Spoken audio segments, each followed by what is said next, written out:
প্রিয় শিক্ষার্থীরা, আমি তোমাদের এখন তোমাদের ইম্পর্টেন্ট একটা অধ্যায়, যেটা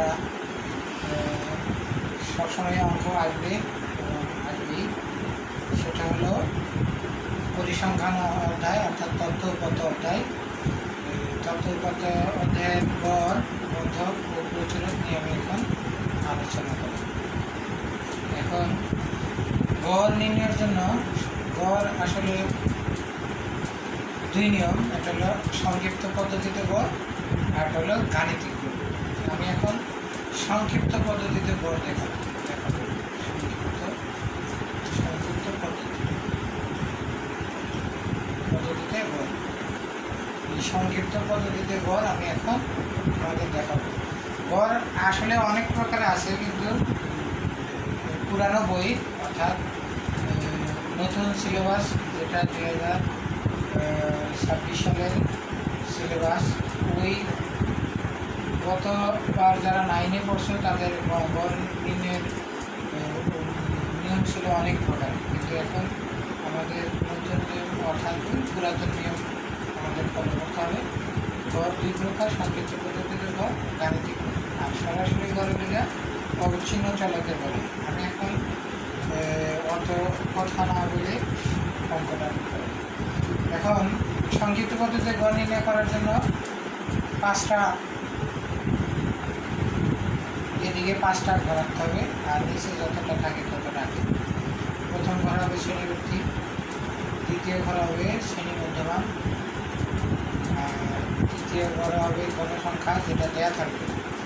এই ঘরটা আর এই ঘরটা দেয়া থাকবে, আর বাকি ঘরগুলো আমরা লিখতে হবে বিচ্যুতি সংখ্যা, আর এটা হলো গণসংখ্যা আর বিচ্যুতি সংখ্যার গুণফল। এখন গণসংখ্যার ঘরে আমাদের কি আছে দেখতে হবে। 5, 7, 10, 8, 6, 4। 5, 7, 10, 8, 6, 4। এখানে গণসংখ্যার ঘরে এই মানগুলো দেওয়া আছে। পরীক্ষায় আসলে প্রশ্নের ভিতরে দেওয়া থাকবে শ্রেণীবৃত্তি আর গণসংখ্যা দেওয়া থাকবে, অন্য কিছু দেওয়া থাকবে।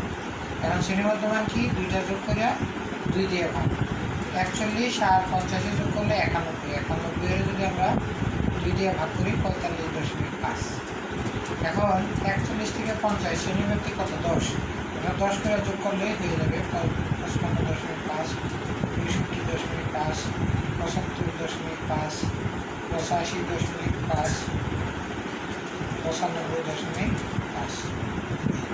আর বিচ্যুতি সংখ্যা, তুমি একটা কথা মনে রাখবো,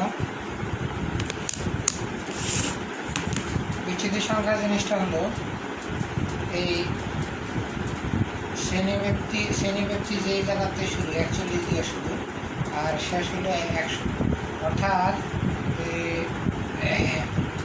41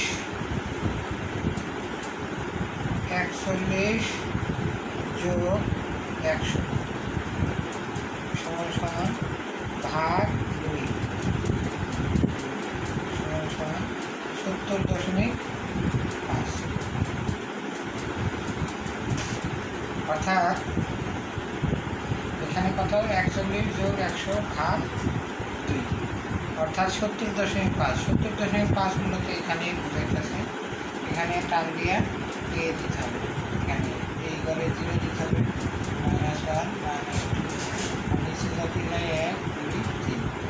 আর এই 2টা গুণ করে দেওয়া হবে, এখানে লিখতে হবে 5 2 10, 7 7 0 8, তারপর 6 2 12, 3 4 12। এখানে n দিতে হবে।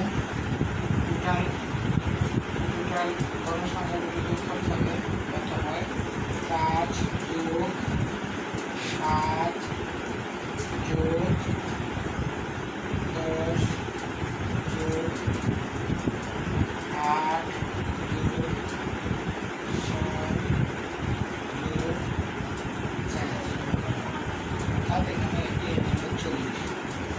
এখন আমাদের যে বিষয়টা জানতে হবে, তাহলে আমাদের কী জানতে হবে, ঘর সম্বন্ধে সঠিক তথ্য জানতে হবে, যে শ্রেণীবৃত্তির দিকে শ্রেণীবদ্ধমান কীভাবে বের করে সংখ্যার ঘরটা কীভাবে সমাধান দিতে হয়। 41 যোগ 100 ভাগ 2 শ্রেণী মধ্যমানের যেই ঘরের সাথে মিলে বা যেই ঘরের সাথে সামঞ্জস্যপূর্ণ হয় ওই ঘরে টান দিয়ে দিতে হবে সুন্দর দিয়ে।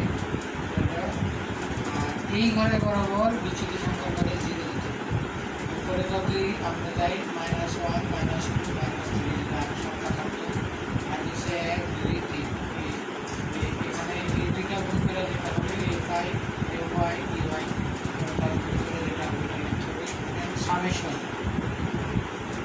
k এখানে লিখতে হবে a5 dy অর্থাৎ প্লাসেরগুলো আলাদা যোগ। 12 12 24 আর 8 কত 32 32 থেকে কত বিয়োগ -17 বিয়োগ 17 বিয়োগ বিয়োগ করলে কত 12 থেকে 7 গেলে 5 টাকার 2 প্লাস 15 অর্থাৎ এটা আমরা যদি এখানে হলো গড় নির্ণয়ের নিয়ম। গড় নির্ণয়ের সূত্র কি আমরা জানি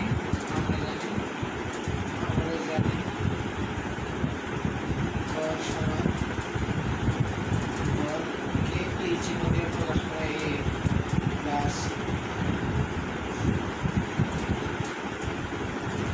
এই চিহ্ন সামেশন চিহ্ন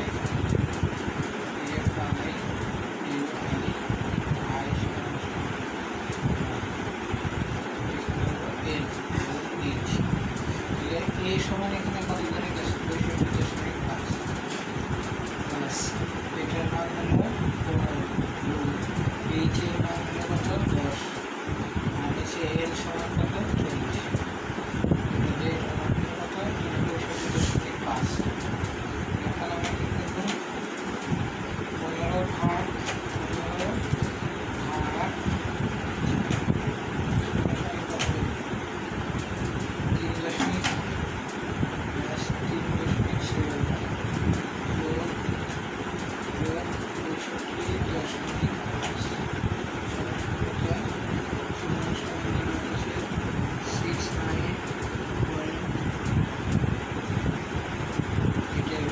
দশমিকের পরে সংখ্যা থাকলে প্রায় দিতে হবে যেমনি গড় এটাই আমাদের গড়ে দিতে হবে। এখন যদি আমরা গড় এটা মনে করো এইভাবে গড় বের করতে হবে। গড় ছিল এটা এ প্লাস এই সূত্রটা লিখতে হবে এই সমান এখানে এই সমান শ্রেণীভুক্ত আর এর সমান হলো টোটাল গণসংখ্যা যোগ করে দিতে হয়। আর সামেশন a5 dy মানে মাইনাসেরগুলো আলাদা আর প্লাসেরগুলো আলাদা যোগ করে যত হয় এখানে যোগ বিয়োগ করে যত হয় এখানে